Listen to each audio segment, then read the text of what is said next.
Accident du travail et maladie pro. Pour rappel, un accident du travail, c'est un accident ou un incident qui a lieu sur le lieu de travail pendant les heures de travail. Si toutefois il devait avoir lieu sur le trajet domicile-travail, dans ces cas-là, ce sera un accident de trajet. Enfin, la maladie professionnelle n'est pas liée à un fait subi, mais par contre à des gestes et postures qui sont répétés tout au cours de l'activité professionnelle du salarié.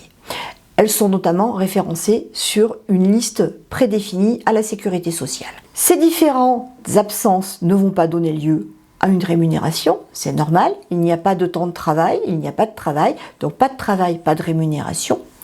Elles vont toujours être décomptées en calendaire sur le bulletin de paye. Il n'y a donc pas d'indemnité en contrepartie de cette absence, mais par contre, il y a des possibilités soit de subrogation, soit de complément. Les IJSS accidents du travail. Nous allons maintenant voir comment la sécurité sociale fait pour calculer les indemnités journalières dans le cadre de l'accident du travail, mais également de l'accident de trajet. C'est exactement le même calcul.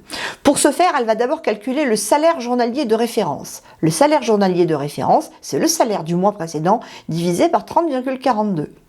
30,42, c'est tout simplement 365 divisé par 12. Ce salaire journalier de référence va ensuite être multiplié par 60% pour les 28 premiers jours et par 80% au-delà.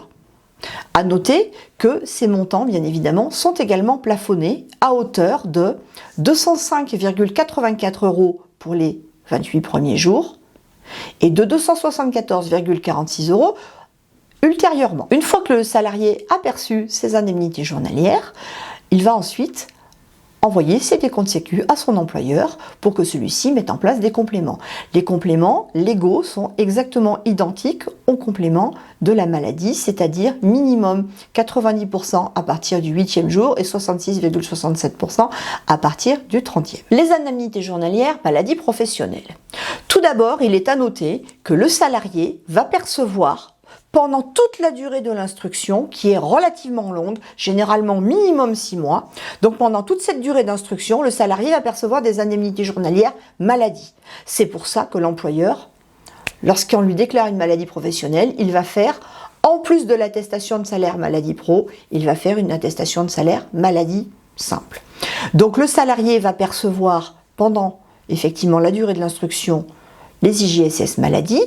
Une fois que l'instruction est terminée et que la maladie professionnelle est reconnue, dans ces cas-là, il percevra les indemnités journalières sécurité sociale, maladie professionnelle, qui sont strictement identiques à celles de l'accident du travail, que nous avons vu précédemment. Bien évidemment, si l'employeur avait déjà complété en fonction des indemnités journalières maladie, il est à noter qu'il y aura un trop-perçu à récupérer, puisque la part de l'employeur sera donc beaucoup moins élevée si la maladie professionnelle est reconnue. Si toutefois la maladie professionnelle n'est pas reconnue, dans ces cas-là, les indemnités journalières maladie resteront dues et les compléments idem.